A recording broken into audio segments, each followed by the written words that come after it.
मैं उन यमराज के पुत्री को प्रणाम करता हूँ। ठाकुर जी के चरणों में अर्पण करने के लिए इसी महीने में जो ठाकुर जी के लिए करते हैं, ठाकुर जी उसी चीज में प्रसन्नता होते हैं। राधे राधे दोस्तों। तो गाइस आज हम थोड़ा बात करेंगे स्पिरिचुअल टॉपिक पे। और आज हमारे साथ हैं परम पावन प्रभु, और आज हमारे साथ हैं कान्हा प्रभु की जय हो। तो प्रभु मैं आज कह रहा था कि आज हम थोड़ा स्पिरिचुअल कंटेंट बनाएंगे। हाँ, हम तो मूर्ख हैं, हम क्या बताएं।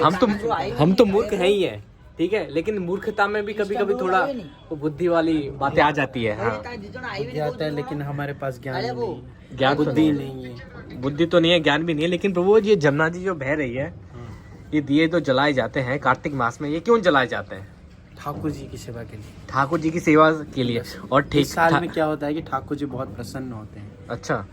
और महीने में जो 12 महीना होता है, दामोदर महीना जो होता है ना, वो ठाकुर जी का बहुत प्रिय दिन होता है। अच्छा। मतलब महीना होता है, तो उस दिन में जिस दिन जो कार्तिक महीना होता है, 14 महीना जो 4 महीना होता है, अच्छा, वो लास्ट महीना होता है, वो दामोदर महीना होता है। इसी महीने में यशोदा मैया ने ठाकुर जी को बंधन किया था, और इसी महीने को ठाकुर जी को बहुत प्रिय है। और इसीलिए इसी ठाकुर जी को बहुत प्रिय है, इसीलिए उनके जो भक्त होते हैं, इसी महीने में ठाकुर जी को प्रसन्नता करने के लिए और जो अपना भक्ति और प्रेम ठाकुर जी के चरणों में अर्पण करने के लिए इसी महीने में जो ठाकुर जी के लिए करते हैं, ठाकुर जी उसी चीज़ में प्रसन्नता होता है। और इसी महीने में ठाकुर जी को दिया दिखा जाता है। वो बात तो मुझे पता नहीं, गुरु जी से जितना सुना है उतना ही बताया। तो ये जमुना जी में जो दिए प्रवाहित किए जा रहे हैं हमारी यमुना मैया पे, तो ये इसका लाभ। तो कालिया प्रभु हमारे साथ मौजूद हैं, और जो टॉपिक जो हम डिस्कस कर रहे थे चल रहा था, अभी मेरा टॉपिक तो खत्म हो गया, मेरे से नहीं हो पाया। अब कालिया प्रभु कट कर देना, उसको कट कर दूंगा। अभी कालिया प्रभु बताएंगे। कालिया प्रभु आइए, हम एक डिस्कशन कर रहे थे कि जो दीपदान करते हैं, तो प्रभु उसका महत्व आप बताएंगे थोड़ा। दीपदान से स्वप्रकाशमान दिव सर्वतस्ति मराप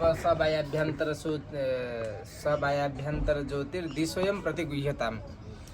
दीपदान करने से आभ्यंतर और बाह्यंतर दोनों स्वच्छ हो जाते हैं, शुद्ध हो जाते हैं। बाहर से भी शुद्ध होते हैं और अंदर से भी शुद्ध होते हैं। जब मन शुद्ध हो जाता है, मलिन से मुक्त हो जाता है, तो फिर उसके बाद भगवान में भजन करने के लिए एक इच्छुक पैदा हो जाता है।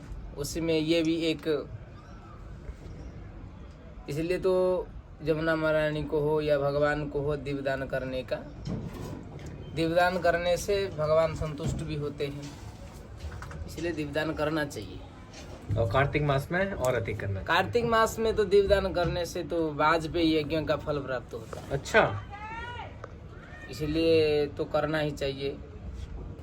जो शास्त्र में लिखा है उसी की विधि विधान से करने से जमुना मैया, ताकि तो प्रदूषण नहीं होते बल्कि वो संतुष्ट होते। नहीं, जैसे लोग प्लास्टिक के दोने में वो कर देते हैं, जो वैसा भी हो तो करते हैं, लेकिन मिट्टी के पात्र में करना चाहिए। मिट्टी के, हाँ, मैं वही कह रहा हूँ कि हमें क्या होता है, डूब जाते हैं। हाँ, वो और सीधे वो घुल भी जाता है, वो धीरे धीरे वो उनमें मिल भी जाते हैं।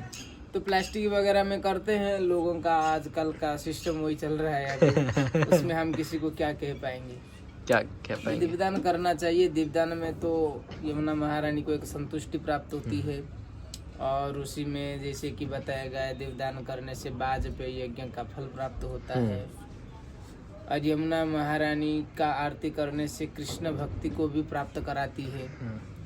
और फिर आगे चलकर जो कहते हैं, सब आभ्यंतर और बाह्यंतर और आभ्यंतर दोनों शुद्ध हो जाते हैं। मतलब अंदर और बाहर दोनों शुद्ध हो जाते हैं। बाहर से दोनों से अपना मलिन भी नष्ट होते हैं, और भगवान कृष्ण की भजन करने का एक इच्छुक पैदा होता है अंदर से। जब तक ये अंदर की मलिनता रहती है, तब तक भजन में मन नहीं लगता है। और यमुना महारानी ऐसे भी श्री कृष्ण की पटरानी है। भक्ति को अगर प्राप्त करना चाहते हो तो यमुना महारानी को यथारूप से प्रणाम, पूजन और उनकी आरती, आचमन ये सब करना चाहिए। आचमन के विधि में तो बताया कि श्रीकराभिमृष्ट जंतु दुर्विपाक मर्दिनी नंद नंदनांतरंग भक्ति पूर्व वर्धिनी तीर संगमा विलासी मंगलानुबंधिनी मम पुनातु सर्वदा रविंद बंधु नंदिनी।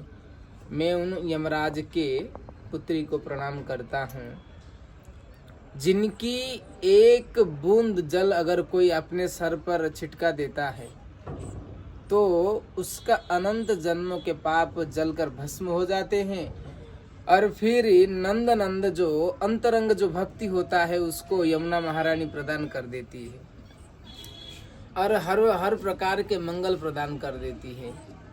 इसीलिए यमुना महारानी के आचरण, प्रणाम, उनकी स्नान और उनकी आरती, उनको भोग लगाना, ये बहुत बड़ा विशेष है।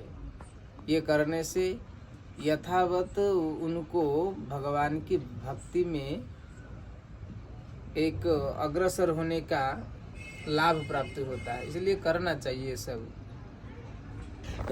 तो जैसा कि हमने आज जाना कि प्रभु जी के साथ कि दीपदान के हमारे क्या महत्व हैं और हमें करना चाहिए, जब भी आपको मौका लगे तो आप भी वृंदावन आइए और दीपदान करिए। तो इसी के साथ अब हम चलते हैं इस ब्लॉग के एंड तक। तो मिलते हैं अगले ब्लॉग में, तब तक के लिए राधे राधे।